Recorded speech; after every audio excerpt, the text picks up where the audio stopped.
Kamu sisir kon sana loka o si boi risa out mai onega boi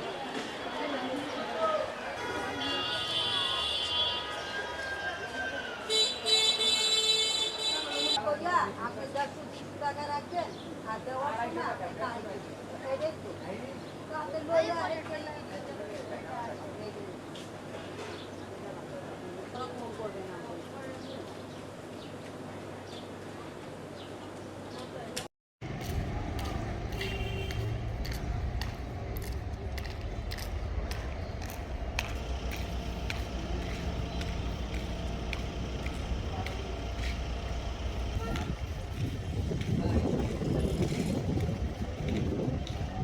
বউলে বাসালে দুই ভাই বোন একখানে থাকে ওর রুম আর রুমে এবার রাইতে গুণ করছে বাবা আমি কেমনে কমু কিরম হয়েছে কিরম করছে আমার মাইয়ে কি কইছে আমার মাইয়ের পরানটাই কি কইছে আমি জানি না পানি চাইছে না মায়েরে চাইছে আমি কিছু জানি না আমি সূক্ষ্ম বিচার চাই আর ফাঁসি চাই আমি নতুন সরকারের দ্বারা ফাঁসি চাই আমি ফাঁসি আমি দেখতে চাই।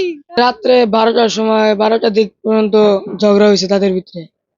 ঝগড়ার পর আমার মামা নিয়েছিল, মামা আসলে মামা নাইট ডিউটি করে, সন্ধ্যার সময় যায়।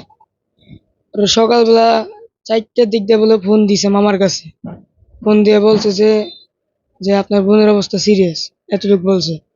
বলার পর মামায় সেই সময় আইতে পারে নাই। পরে আমরা এই জায়গার থেকে আমার ছোটবেলা গেছে বাসায়, ডিউটি যাবো প্রতিদিন যায় বাসায়।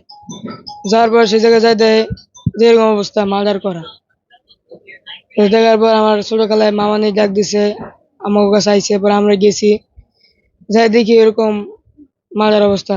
সম্পর্ক ভালো ছিল না, প্রত্যেক দিনই এদের ভিতরে ঝগড়া হতো, প্রত্যেক দিন। মানে তাদের স্বামী স্ত্রীর ভিতরে কোনোদিনও বনিবনা ছিল না, প্রত্যেক রাতেই ঝগড়া হতো এদের ভিতরে।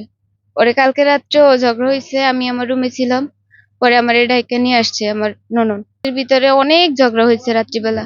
পরে আমার ননদ বললো কি যে আজকে আমি তোর সাথে ঘুমাবো। আমি বললাম যে ঠিক আছে চলেন। পরে কতক্ষণ পর আবার চুপ করে থেকে বললো কি যে থাক তুই তোর রুমে যা, আমি এই জায়গায় ঘুমাবো। পরে তখন রাত্রে আনুমানিক 12টা বাজে, তখন আমি আমার রুমে গেলাম, যাওয়ার পরে ঘুমাই গেছি। পরে 5টার দিকে, হয়তো 5টার দিকে আমার হাজবেন্ড ফোন দিছে আমারে, বলতেছে যে আপুর রুমে কি হয়েছে। আমি তো জানি না, আমি তো ওদের রুম থেকে 12টা বাজে আসছি, আমি জানি না। পরে কয় তুমি একটু যাইয়ে দেখো তো, নুরজামাল আমার কাছে ফোন দিছিল, কি হয়েছে একটু যাইয়ে দেখো। পরে আমি লাইনে থাকা অবস্থায় আমি তাদের রুমের সামনে গেছি, যাওয়ার পরে দেখি ওই আমার ননদের জামাই ঘরের ভিতরে নাই। পরে আমি বললাম কি যে উনি তো ঘরের ভিতরে নাই। পরে আমার হাজবেন্ড বললো যে দেখো রুম খুললে আপু কি করে।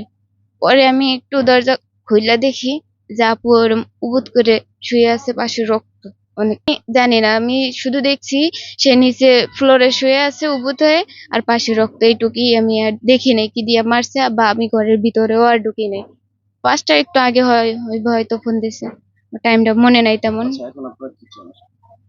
আমরা এর সঠিক বিচার চাই, সুষ্ঠু তদন্ত চাই। যারা আমার ননদকে মারছে, যে মারছে তার জন্য বিচার হয়, এটাই চাই।